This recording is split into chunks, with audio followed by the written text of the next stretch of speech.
Alhamdulillahirrabbilalamin wa bihi nasta'in wa ala umuri dunya waddin wassalatu wassalamu ala asrofil anbiya wal mursalin wa ala alihi wa sahbihi ajmain. Rabbi shrah li sadri wa yassir li amri wahlul 'uqdatam min lisani yafqahu qawli. Amin. Alhamdulillah, saat ini kita berada di penghujung bulan Ramadan. Kita berada di 10 hari terakhir bulan Ramadan, bulan suci yang telah kita nanti-nantikan, bulan suci yang selalu kita nanti-nantikan, bulan suci yang penuh dengan barokah, yang penuh dengan ampunan. Tidak terasa bulan suci ini akan segera berakhir. Nah, oleh karena itu, marilah kita senyapkan sejenak duniawi kita, marilah kita tinggalkan sejenak urusan-urusan duniawi kita, dan marilah kita maksimalkan ibadah kita di 10 hari yang tersisa. Teman-teman yang dirahmati Allah Subhanahu wa taala, 20 hari sudah kita melaksanakan ibadah puasa, yang mana ibadah ini merupakan ibadah yang wajib kita laksanakan sebagai umat muslim, khususnya di bulan suci Ramadan. Ternyata di balik berpuasa ini kita diajarkan untuk bersikap jujur. Mengapa demikian? Karena ibadah puasa ini hanya diketahui oleh diri kita sendiri dan Allah Subhanahu wa taala tentunya. Mengapa?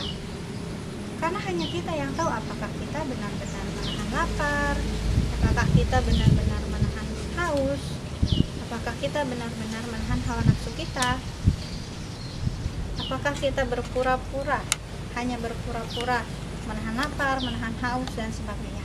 Nah, misalnya seperti ini, saat sedang berpuasa di tengah hari yang terik, kemudian tenggorokan terasa sangat kering, terasa sangat haus, dan perut mulai terasa lapar, kemudian ada sedikit ada bunyi-bunyi khas dari perut, itu bisa saja kita membatalkannya.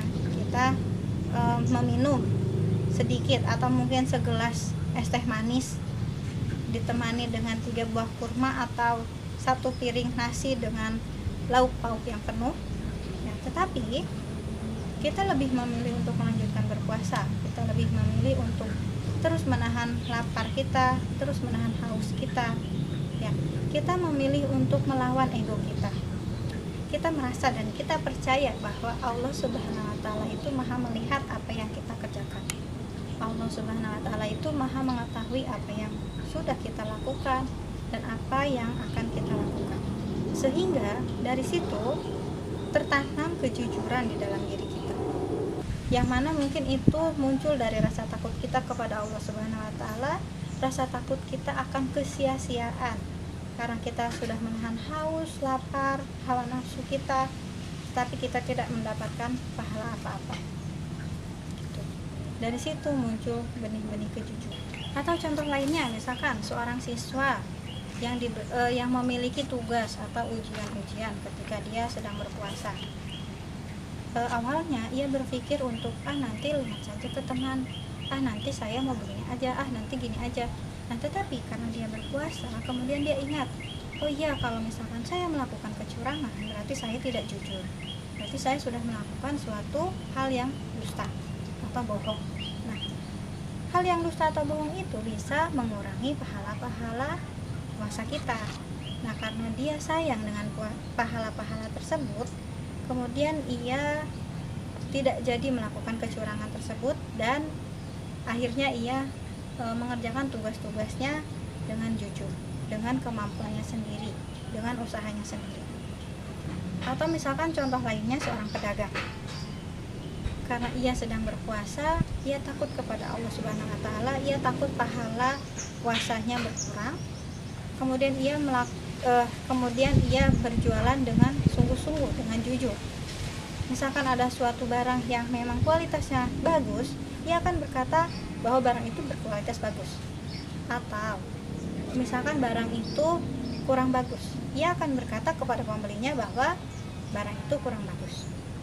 Atau misalkan dalam timbangan, ada seorang membeli barangnya itu sebanyak 1 kilogram.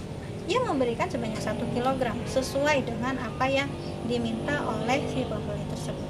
Misalkan dari contoh-contoh tadi, siswa itu berlaku curang atau pedagang itu berlaku curang. Siapa yang dirugikan?